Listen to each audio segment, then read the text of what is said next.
It was a bright cold day in April, and the clocks were striking 13. Winston Smith, his chin nuzzled into his breast in an effort to escape the vile wind, slipped quickly through the glass doors of Victory Mansions, though not quickly enough to prevent a swirl of gritty dust from entering along with him. The hallway smelt of boiled cabbage and old rug mats. At one end of it, a coloured poster too large for indoor display had been tacked to the wall. It depicted simply an enormous face more than a metre wide, the face of a man of about 45 with a heavy black moustache and ruggedly handsome features. Winston made for the stairs. It was no use trying the lift. Even at the best of times it was seldom working, and at present the electric current was cut off during daylight hours. It was part of the economy drive in preparation for Hate Week. The flat was 7 flights up, and Winston, who was 39 and had a varicose ulcer above his right ankle, went slowly, resting several times on the way on each landing opposite the lift shaft. The poster with the enormous face gazed from the wall. It was one of those pictures which are so contrived that the eyes follow you about when you move. Big Brother is watching you. The caption beneath it ran, "Inside the flat, a fruity voice was reading out a list of figures which had something to do with the production of pig iron. The voice came from an oblong metal plaque like a dulled mirror, which formed part of the surface of the right-hand wall. Winston turned a switch and the voice sank somewhat, though the words were still distinguishable. The instrument, the telescreen it was called, could be dimmed, but there was no way of shutting it off completely. He moved over to the window, a smallish, frail figure, the meagerness of his body merely emphasized by the blue overalls which were the uniform of the party. His hair was very fair, his face naturally sanguine, his skin roughened by a coarse soap and blunt razor blades, and the cold of the winter that had just ended. Outside, even through the shut window pane, the world looked cold. Down in the street, little eddies of wind were whirling dust and torn paper into spirals, and though the sun was shining and the sky a harsh blue, there seemed to be no colour in anything except the posters that were plastered everywhere. The black mustachioed face gazed down from every commanding corner. There was one on the house front immediately opposite. "Big Brother is watching you," the caption said, while the dark eyes looked deep into Winston's own. Down at the street level, another poster torn at one corner flapped fitfully in the window, alternately covering and uncovering the single word "Ingsoc." In the far distance, a helicopter skimmed down between the roofs, hovered for an instant like a blue bottle, and darted away again with a curving flight. It was the police patrol snooping into people's windows. The patrols did not matter, however, only the thought police mattered. Behind Winston's back, the voice from the telescreen was still babbling away about pig iron and the over-fulfillment of the 9th 3-year plan. The telescreen received and transmitted simultaneously. Any sound that Winston made above the level of a very low whisper would be picked up by it. Moreover, so long as he remained within the field of vision which the metal plaque commanded, he could be seen as well as heard. There was, of course, no way of knowing whether you are being watched at any given moment, how often, or on what system. The thought police plugged in on any individual wire was guesswork. It was even conceivable that they watched everybody at all time, watched everybody all the time. But at any rate, they could plug in your wire whenever they wanted to. You had to did live, from habit that became instinct, in the assumption that every sound you made was overheard, except in darkness. Every movement scrutinized. Winston kept his back turned to the telescreen. It was safer though, as he well knew. Even a back can be revealing. A kilometer away, the Ministry of Truth, his place of work, towered vast and white above the grimy landscape. This, he thought with a sort of vague distaste, this was London, chief city of Airstrip 1, itself the third most populous of the province of Oceania. He tried to squeeze out some childhood memory that should tell him whether London had always been quite like this. Were there always these vistas of rotting 19th century houses, their sides shored up with bulks of timber, their windows patched with cardboard, and their roofs with corrugated iron, their crazy garden walls sagging in all directions, and the bombed sites where the plastered dust swirled in the air and the willow herb straggled over the heap of rubble, and the places where the bombs had cleared a larger path, and there had sprung up sordid colonies of wooden dwellings like chicken houses. But it was no use. He could not remember. Nothing remained of his childhood except a series of bright lit table locks, occurring against no background and mostly unintelligible. The Ministry of Truth, Mini-True in Newspeak, was startlingly different from any other object in sight. It was an enormous pyramidal structure of glittering white concrete, soaring up terrace after terrace, 300 meters into the air. From where Winston stood, it was just possible to read, picked out on its white face in elegant lettering, the three slogans of the party: war is peace, freedom is slavery, ignorance is strength. The Ministry of Truth contained, it was said, 3,000 rooms above ground level and corresponding ramifications below. Scattered about London, there were just 3 other buildings of similar appearance and size. So completely did they dwarf the surrounding architecture that from the roof of Victory Mansions you could see all 4 of them simultaneously. They were the homes of the 4 ministries between which the entire apparatus of government was divided.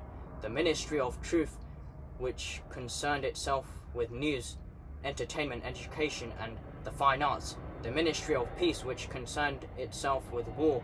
The Ministry of Love, which maintained law and order, and the Ministry of Plenty, which was responsible for economic affairs. Their names in Newspeak, Mini-True, Mini-Packs, Mini Love and Mini Plenty. The Ministry of Love was the really frightening one. There were no windows in it at all. Winston had never been inside the Ministry of Love, nor within half a kilometre of it. It was a place impossible to enter except on official business, and then only by penetrating through a maze of barbed wire, entanglements, steel doors, and hidden machine gun nests. Even the streets leading up to its outer barriers were roamed by gorilla-faced guards in black uniforms, armed with jointed truncheons. Winston turned round abruptly. He had set his features into the expression of quiet optimism which it was advised to wear when facing the telescreen. He crossed the room into the tiny kitchen by leaving the ministry at this time of day, which he had sacrificed his lunch in the canteen. And he was aware that there was no food in the kitchen except a hunk of dark-coloured bread which had got to be saved for tomorrow's breakfast. He took down from the shelf a bottle of colourless liquid with a plain white label marked Victory Gin. It gave off a sickly, oily smell as of Chinese rice spirit. Winston poured out nearly a teacupful, nerved himself for a shock, and gulped it down like a dose of medicine. Instantly his face turned scarlet and the water ran out of his eyes. The stuff was like nitric acid, and moreover, in swallowing it, one had the sensation of being hit on the back of the head with a rubber club. The next moment, however, the burning in his belly died down, and the world began to look more cheerful. He took a cigarette from a crumpled packet marked Victory Cigarettes, and incautiously held it upright, whereupon the tobacco fell out onto the floor. With the next, he was more successful. He went back to the living room and sat down at a small table that stood to the left of the telescreen. From the table drawer he took out a pen holder, a bottle of ink, and a thick quarto-sized blank book with a red back and a marbled cover. For some reason, the telescreen in the living room was in an unusual position. Instead of being placed, as was normal, in the end wall where it could command the whole room, it was in the longer wall opposite the window. To one side of it there was a shallow alcove in which Winston was now sitting, and which, when the flats were built, had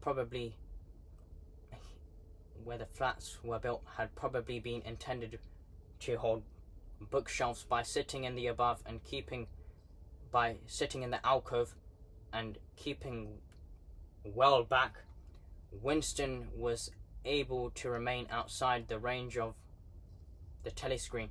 So far as sight went, he could be heard, of course, but so long as he stayed in his present position, he could not be seen. It was partially the unusual geography of the room that had suggested to him the thing that he was now about to do. but it had also been suggested by the book that he had just taken out of his drawer. It was a peculiar, beautiful book. Its smooth, creamy paper, a little yellowed by age, was of a kind that had not been manufactured for at least 40 years past. He could guess, however, that the book was much older than that. He had seen it lying in the window of a frowsy little junk shop in a slummery quarter of the town. Just what quarter he did not now remember, and had been stricken immediately by an overwhelming desire to possess it. Party members were supposed not to go into the ordinary shops dealing on the free market, it was called, but the rule was not strictly kept, because there was various things such as shoelaces and razor blades which it was impossible to get hold of in any other way. He had given a quick glance up and down the street, and then had slipped inside and bought the book for $2.50. At the time, he was not conscious of wanting it for any particular purpose.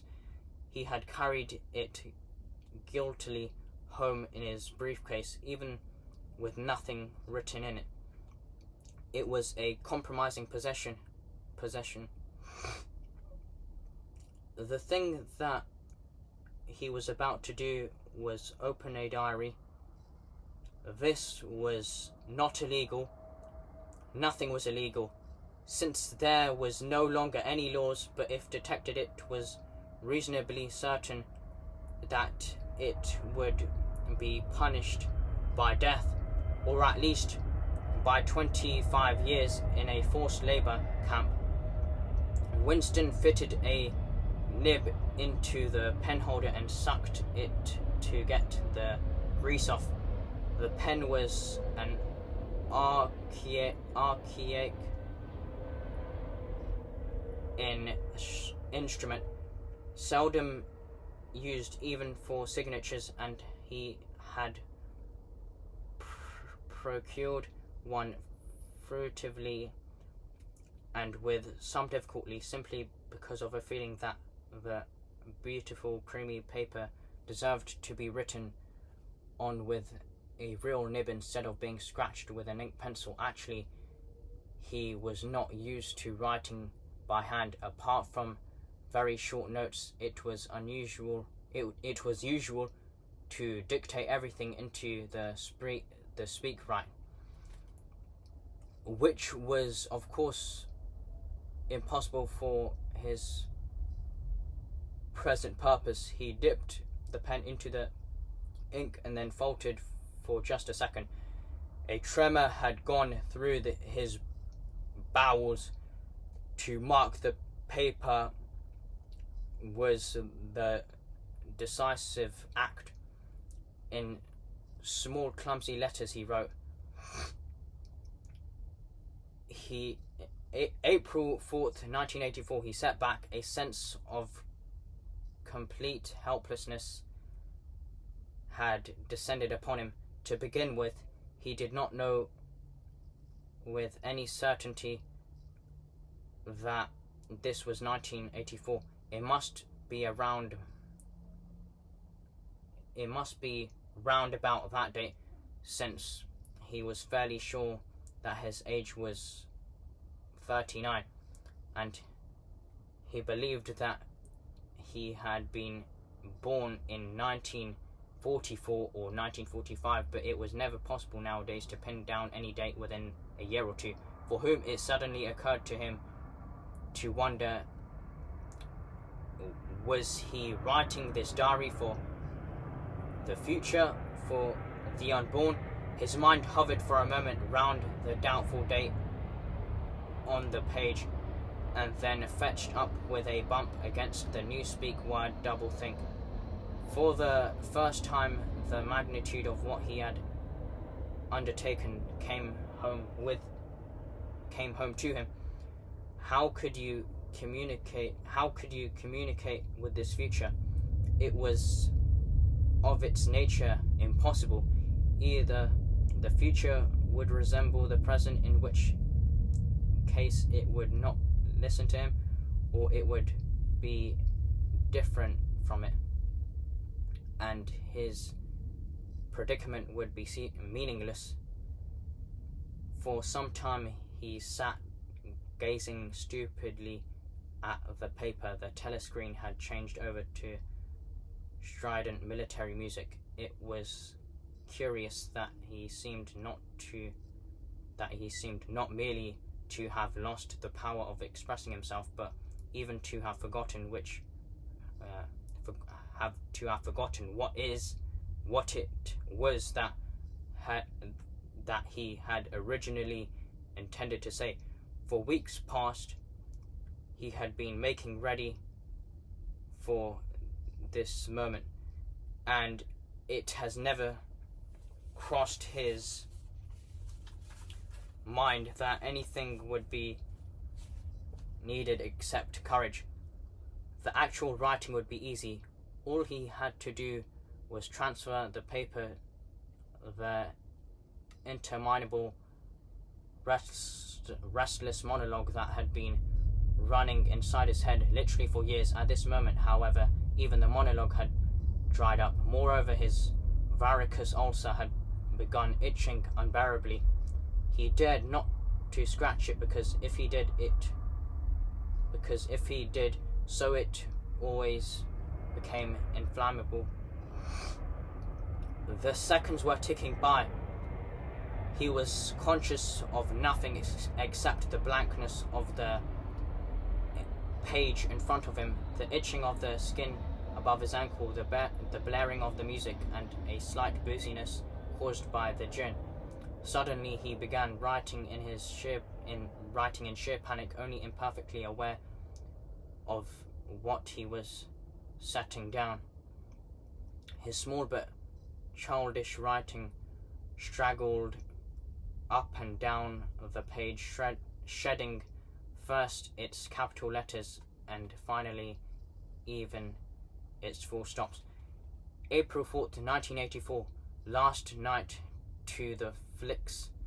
All war films, one very good one of a ship full of refugees began being bombed somewhere in the Mediterranean.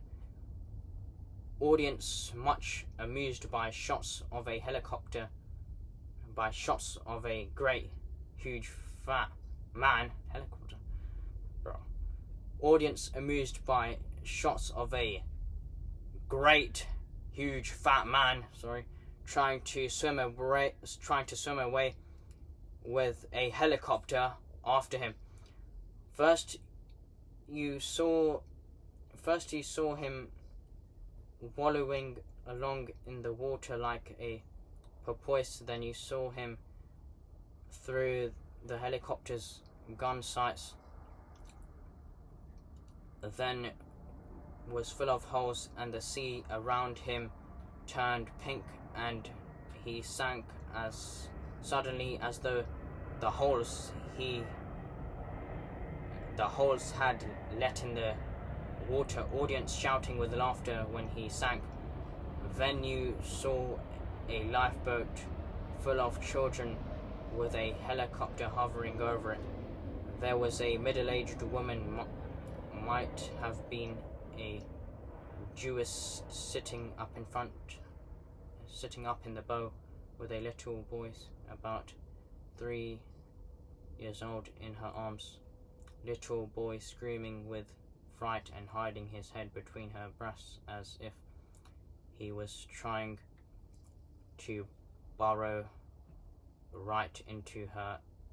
The woman putting her arms around him, comforting him, although she was blue with fright herself, all the time covering him up as much as possible, as if she thought her arms could keep the bullets off him.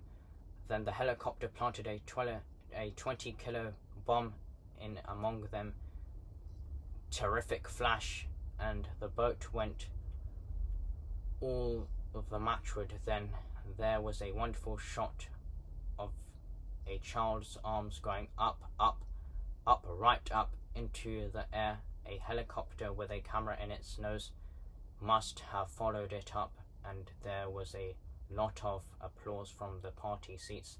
But a woman down in the prole party of the house suddenly started kicking up a fuss and shouting they didn't ought of showed it not in front of the kids. They didn't ain't right, not in front of kids. It ain't, until the police turned her out. I don't suppose anything happened to her. Nobody cares what the paroles say. Typical parole reaction, they never. Winston stopped writing, partly because he was suffering foot cramp. He did not know what had made him pour out the steam of rubbish, but the curious thing was that while he was doing so a totally different memory had clarified itself in his mind to the point where he almost felt equal to writing it down. It was, he now realized, because of this other incident that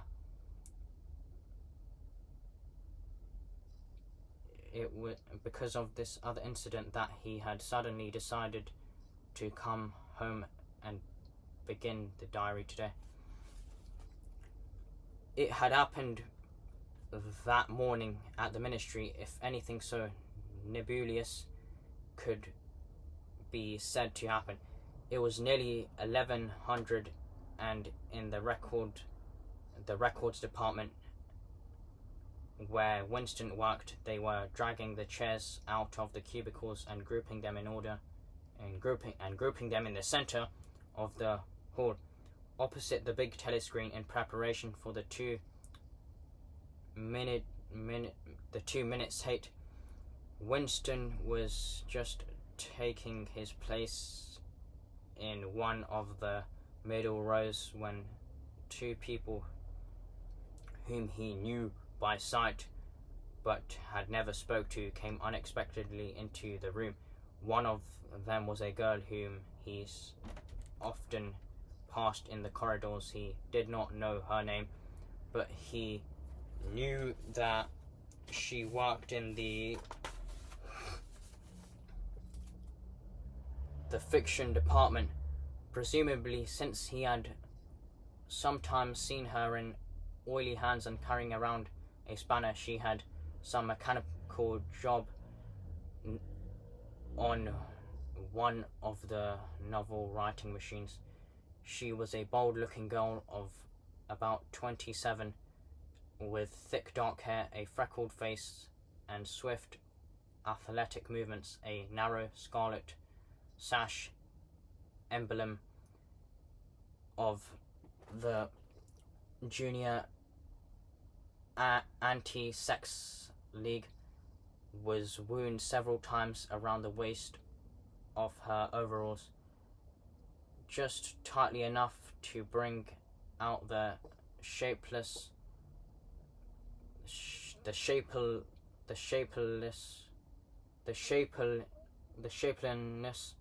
of her hips. Winston had disliked her from the very moment of seeing her. He knew the reason. It was because of the atmosphere of the hockey fields and cold baths and the community hikes and general clean-mindedness which she managed to carry about with her. He disliked nearly all women, and especially the young and pretty ones.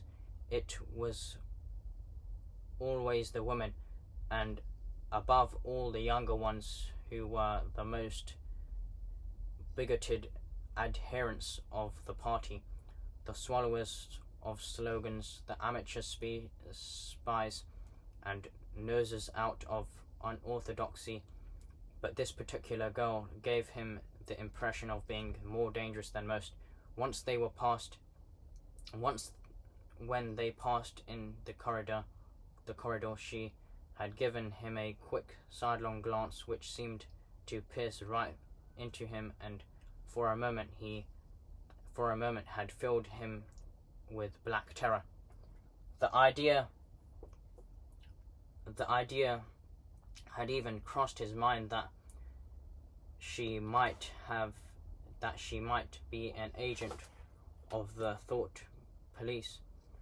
That it was true was very unlikely. Still he continued to feel a particular uneasiness, a peculiar uneasiness, which had fear mixed up in it, as well as hostility. Whenever she was anywhere near him, the other person was a man named O'Brien, a member of the inner party and holder of some post so important and remote that Winston had only a dim idea of its nature. A momentary hush passed over the group of people round the chairs as they saw the black overalls of an inner party member approaching. O'Brien was a large, burly man with a thick neck and a coarse, humorous, brutal face. In spite of his formidable appearance, he had a certain charm of manner. He had a trick of resettling his spectacles on his nose, which was curiously disarming, in some indefinable way, curiously civilized. It was a gesture which, if anyone had still thought in such terms, much have recalled an 18th century nobleman offering his snuff box. Winston had seen O'Brien perhaps a dozen times in almost as many years. He felt deeply drawn to him, and not solely because he was intrigued by the contrast between O'Brien's urban manner and his prize fighter's physique. Much more it was because of a secretly held belief, or perhaps not even a belief, merely a hope, that O'Brien's political orthodoxy was not perfect. Something in his face suggested it irresistibly. And again, perhaps it was not even unorthodoxy that was written in his face, but simply intelligence. But at any rate, he had the appearance of being a person that you could talk to. If somehow you could cheat that telescreen and get him alone. Winston had never made the smallest effort to verify this guess. Indeed, there was no way of doing so. At this moment, O'Brien glanced at his wristwatch, saw that it was nearly 1100, and evidently decided to stay in the records department until the 2 minutes hate was over. He took a chair in the same room as Winston, a couple of places away. A small sandy-haired woman who worked in the next cubicle to Winston was between them. The girl with dark hair was sitting immediately behind. The next moment, a hideous grinding speech as of some monstrous machine running without oil bursts from the big telescreen at the end of the room. It was a noise that set one's teeth on edge and bristled the hair at the back of one's neck. The hate had started. As usual, the face of Emmanuel Goldstein, the enemy of the people, had flashed onto the screen. There were hisses here and there among the audience. The little sandy-haired woman gave a squeak of mingled fear and disgust. Goldstein was the renegade and backslider who once, long ago, how long ago, nobody quite remembered, and had been one of the leading figures of the party, almost on a level with Big Brother himself, and then had engaged in counter-revolutionary activities, had been condemned to death, and had mysteriously escaped and disappeared. The program of the 2 Minutes Hate varied from day to day, but there was none in which Goldstein was not the principal figure.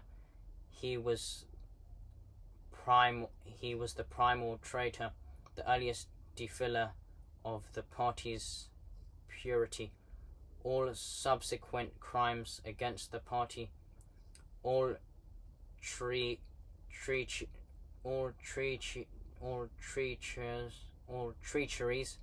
act of sabotage, heresies, deviation sprang directly out of his teaching. Somewhere or other he was still alive and hatching his conspiracies, perhaps somewhere beyond the sea, under the protection of his foreign paymasters, perhaps even, so it was occasionally rumoured, in some hiding place in Oceania itself. Winston's diaphragm was constricted. He could never see the face of Goldstein without a painful mixture of emotions. It was a lean Jewish face with a great fuzzy areole of white hair and a small goatee, a clever face, and yet somehow inherently despicable, with a kind of senile silliness in the long, thin nose, near the end of which a pair of spectacles was perched. It resembled the face of a sheep, and the voice, too, had a sheep-like quality. Goldstein was delivering his unusual venomous attack upon the doctrines of the party, an attack so exaggerated and perverse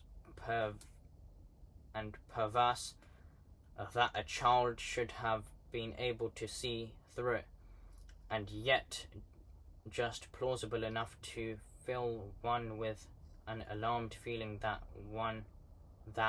other people, less level-headed than oneself, might have taken it by.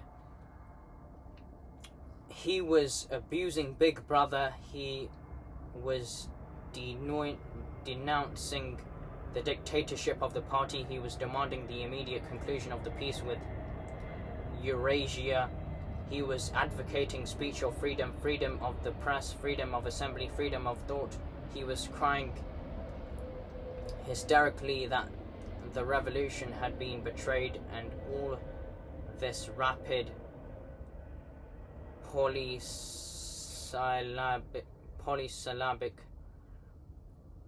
in this rapid, and all this in rapid polysyllabic speech, which was sort of a parody of the habitual style of the orators of the party, and even contained newspeak words, more newspeak words indeed than any party member would normally use in real life, and all the while, lest one should be in any doubt as to the reality which Goldstein's specious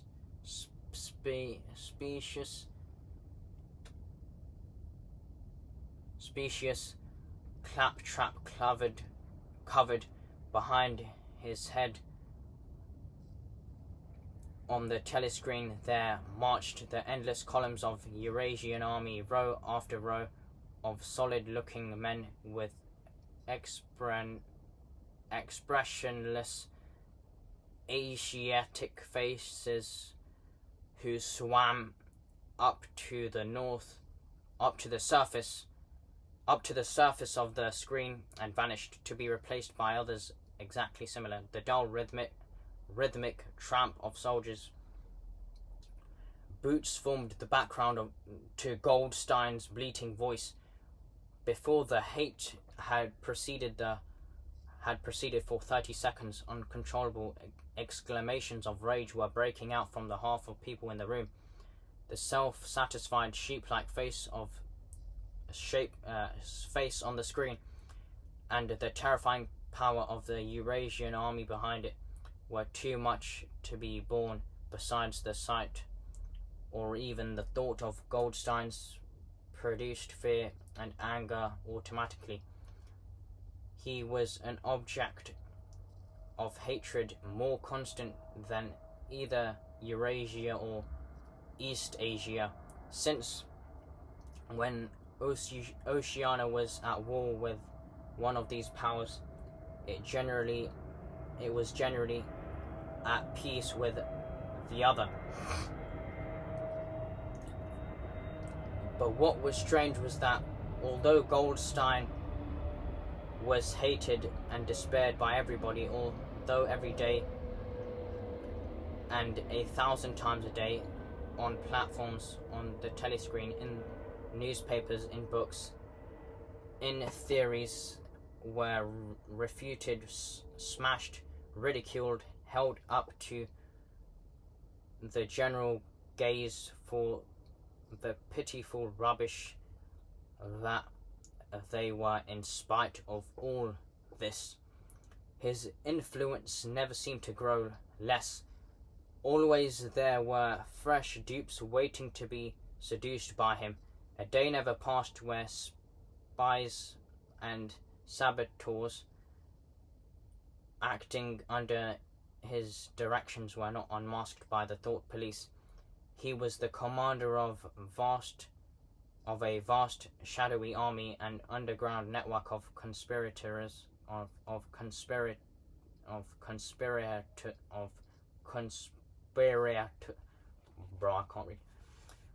conspirators dedicated to the overthrow of the state. The Brotherhood, it's dedicated to the overthrow of the state. The Brotherhood, its name was supposed to be. There were also whispered stories of a terrible book, a compendium of all of the heresies of which Goldstein was the author and which circulated clandestinely.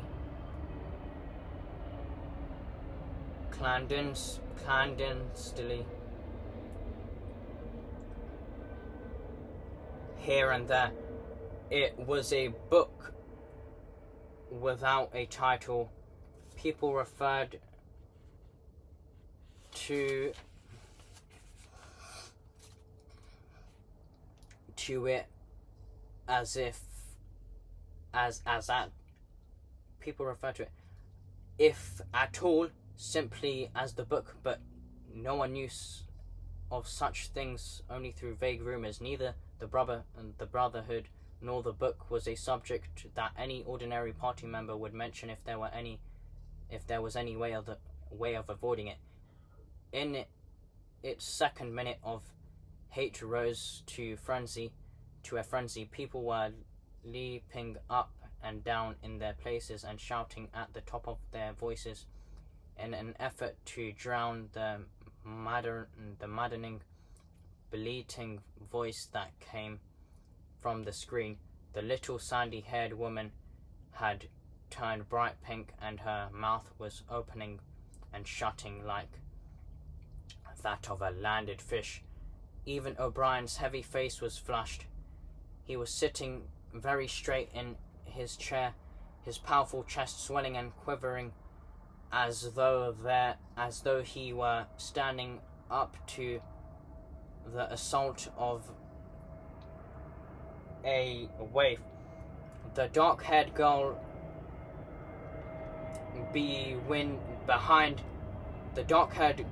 behind Winston had begun crying out, "Swine, swine, swine," and suddenly she picked up a heavy Newspeak dictionary and flung it at the screen. It struck Goldstein's nose and bounced off. The voice continued inexorably. In a lucid moment, Winston found that he was shouting with the others and kicking his heel violently against the rung of his chair. The horrible thing about the 2 minutes hate was not that one was obliged to act a part, but that it was impossible to avoid joining in. Within 30 seconds, any pretense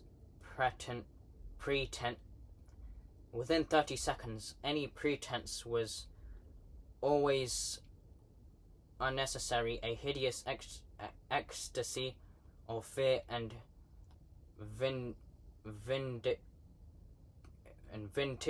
vindictiveness, a desire to kill, to torture, to smash faces in with a sledgehammer, seemed to flow through the whole group of people like an electric current, turning one's even against one's will into a grimacing, screaming lunatic. And yet the rage that one felt was an abstract, undirected emotion which could be switched from the object to another, like the flame of a blow lamp. Thus, at one moment, Winston's hatred was not turned against Goldstein at all, but the contrary, against Big Brother, the party, and the thought police. And such moments of his heart went out lonely, derided heretic on the screen, sole guardian and truth of sanity in a world of lies. And yet the very next instant was at one with the people about him, and all that was said of Goldstein seemed to him to be true. At those moments, his secret loathing of Big Brother changed into adoration, and Big Brother seemed to tower up, an invincible, fearless protector, standing like a rock against the hordes of Asia. And Goldstein, in spite of his isolation, his helplessness, and the doubt that hung about his very existence, seemed like some sinister enchanter capable by the mere power of his voice of wrecking the structure of civilization. It was even possible at moments to switch one's hatred this way or that by a voluntary act, suddenly, by the sort of violent effort with which one's wrenches one's head away from the pillow in a nightmare. Winston succeeded in transferring his hatred from the face on the screen to the dark-haired girl behind him. Vivid, beautiful hallucinations flashed through his mind. He would flog her to death with a rubber truncheon.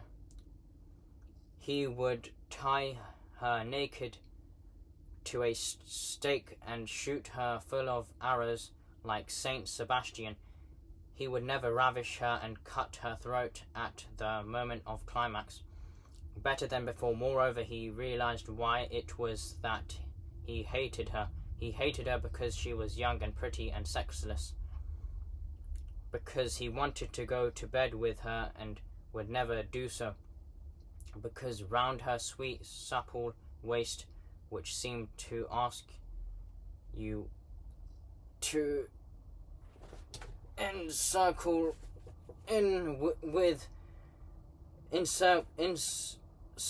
it with your arm, there was only the odious scarlet sash, aggressive symbol of chastity. The hate rose to its climax. The voice of Goldstein had to come from an actual sheep's bleat, and for an instant the face changed into that of a sheep. Then the sheep face melted into the figure of a Eurasian soldier who had seemed to be advancing, huge and terrible, his submachine gun roaring and seemingly spring out of the surface of the screen, so that some of the people in the front row actually flinched backwards in their seats. But in the same moment, drawing a deep sigh of relief for everybody, the hostile figure melted into the face of Big Brother.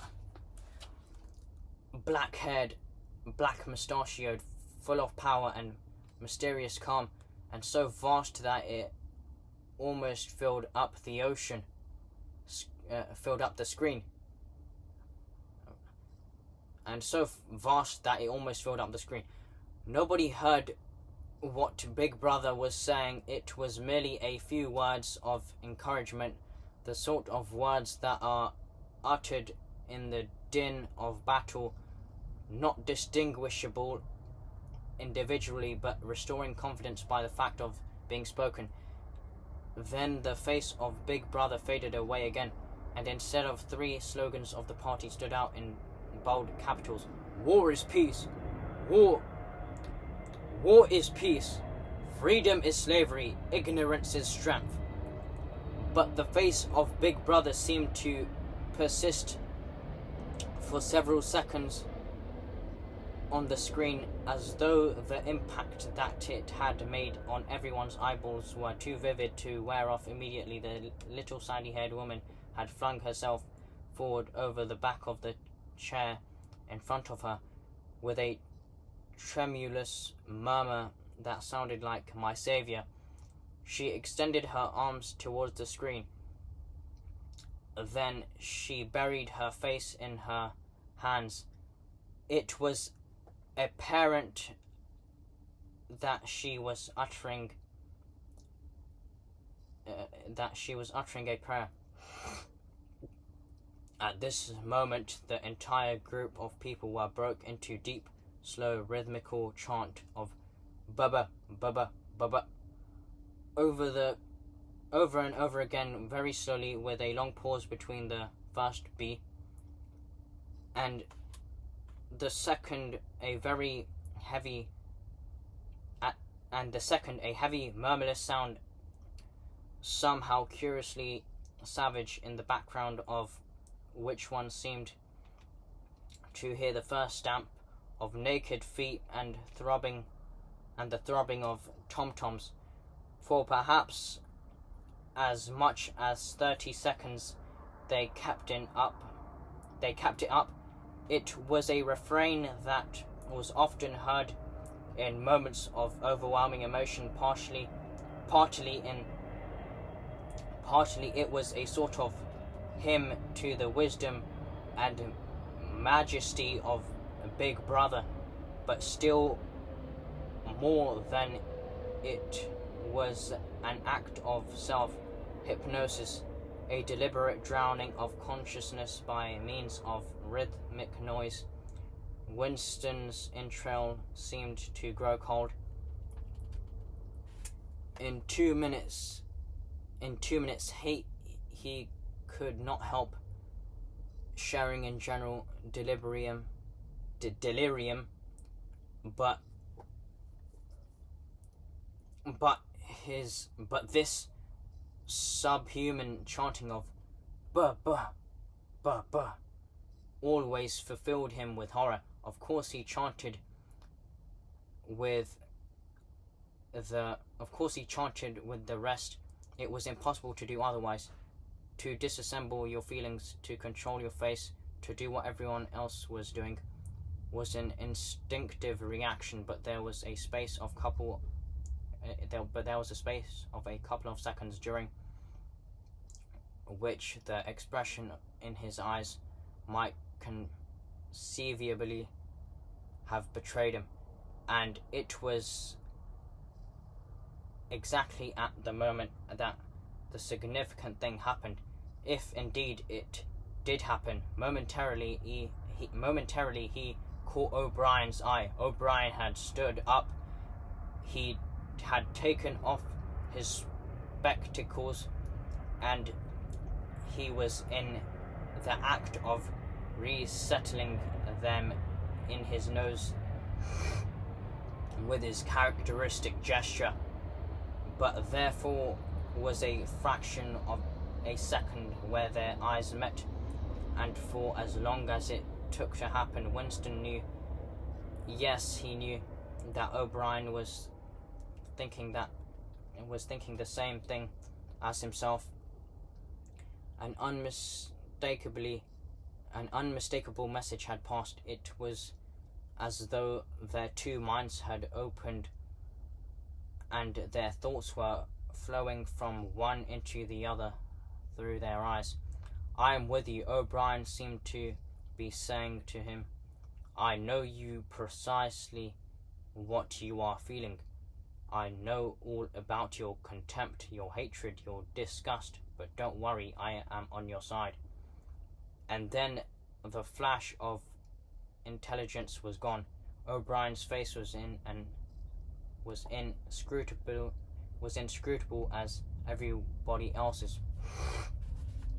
That was all, and he was already uncertain whether it had happened. Such incidents never had any sequel. All that they did was to keep alive in him the belief or hope that others besides himself were the enemies of the party. Perhaps the rumors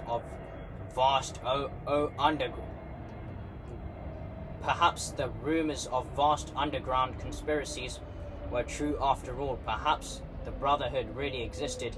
It was impossible, in spite of the endless arrests and the confessions and executions, to be sure that the Brotherhood was not simply a myth.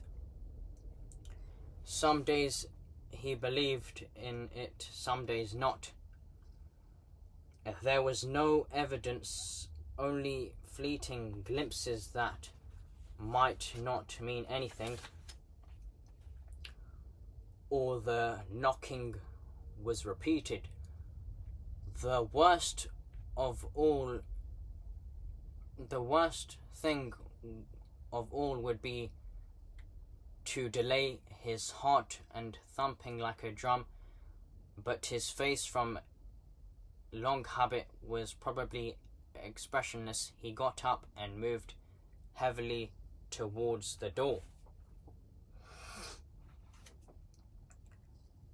As he put his hand to the doorknob, Winston saw that he had left the diary open on the table. Down with Big Brother,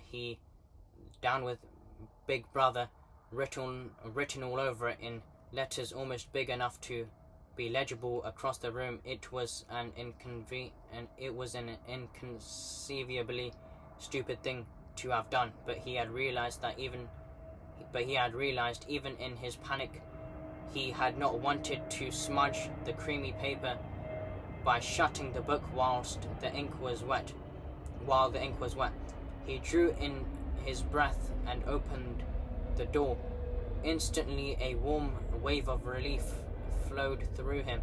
A colourless, crushed-looking woman with wispy hair and a lined face was standing outside. "Oh, comrade," she began in dreary, whining sort of voice. "I thought I heard you coming. Do you think you could come across and have a look at our kitchen sink? It got blocked up, and it was Mrs. Parsons, the wife of a neighbour on the same floor. Mrs. a word somewhat of Mrs. was a word somewhat discountenanced by the party. You were supposed to call everyone comrade, but with some women one used it instinctively. She was a woman about 30, but looking much older. One had impressions that there was dust in the crease of her face. Winston followed her down the passage. The amateur repair jobs were almost daily irritation. Victory mansions were old flats. Oh, fuck. Okay, so the amateur repair jobs were almost the amateur repair jobs were almost daily irritation. Victory mansions were old flats built in 1930 or thereabouts, and were falling to pieces. The plaster flaked constantly from ceilings and walls. The pipes burst in every frost, and in every hard frost. The roof leaked wherever there was snow. The heating system was usually running at half steam when it was not closed down altogether from motives of economy. Fuck! Oh my god. Okay, look. So it was 59 minutes in, and 59 minutes in and 20 seconds in, and I still had to go for 1 hour, and that's not 1 hour, that's close to an hour, but then I had to read the whole page, because that, the time where I was reading, when it was at 59 minutes and 20 seconds, it was on the same page. Then that page had went on to the next page, so I had to finish where the full stop was. And if you're wondering why I was making those sounds, it's because I'm not even sitting on a chair. I am sitting on a metal. I'm sitting on... Oh, fuck. Oh, my God. Fuck. And if you're also wondering why the lights aren't working, I don't know why it's not working. I think, I don't know. That's why I had to use my phone. And so, oh, my God. And so what I had to do is... Oh, my God. Okay. What I had to do is I can't see without my flashlight on. And so I have my timer on here, although I can also see the time on the screen. So yeah. Oh my god. Yeah. This is 1984 by George Orwell. I fucking love this. This was insane. It's just crazy. So this is actually the first time me ever reading this book. Well, I have actually read this. I have actually read the first 10 pages once, and that took me 1 hour, because I don't think it's because I was being as slow, but I think it's because I was so interested in this book. I had to really process and what was happening, and let my imagination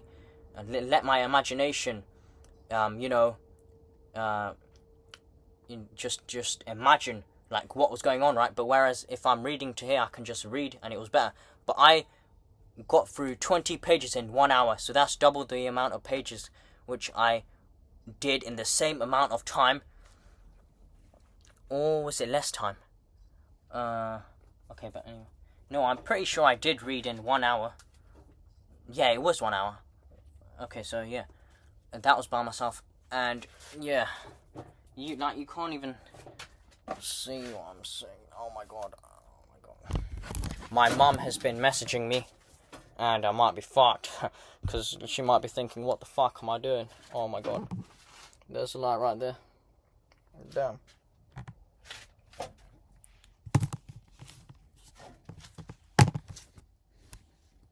Let me point to it. That, you know that, there, what I'm pointing to, that is what I was sitting on. And I think, yeah, I can't walk now. Oh my god. Okay. I'm in my shed. And, yeah, I really love this so much. Yes. And I have noticed that this had also made me read faster when I was reading it. Hopefully I didn't read too slow. I tried not to mess up, a lot. I think I did okay. And yeah, if you did make it through this whole video, then I really appreciate you. If you did make it through this whole video, then you're probably a book nerd like me now. And, then great, then, yeah, thank you. I don't know why I did this, I just did it, because I searched on YouTube, someone reading 1984 by George Orwell, but no one actually proper read it, but what I wanted to do is I just wanted to read, and read, on camera, so that you guys can also hear it, and if you had actually had the book with you, you don't even have to read it, right? You can just follow along with your finger as I'm reading it. And yeah, damn. Oh my god, I can't see. Fuck. There's spiders everywhere, bro. Oh my god. It's so fucking uncomfortable, man. Fuck. Where's my phone? Oh shit. Okay, I got it. Bye. Bye.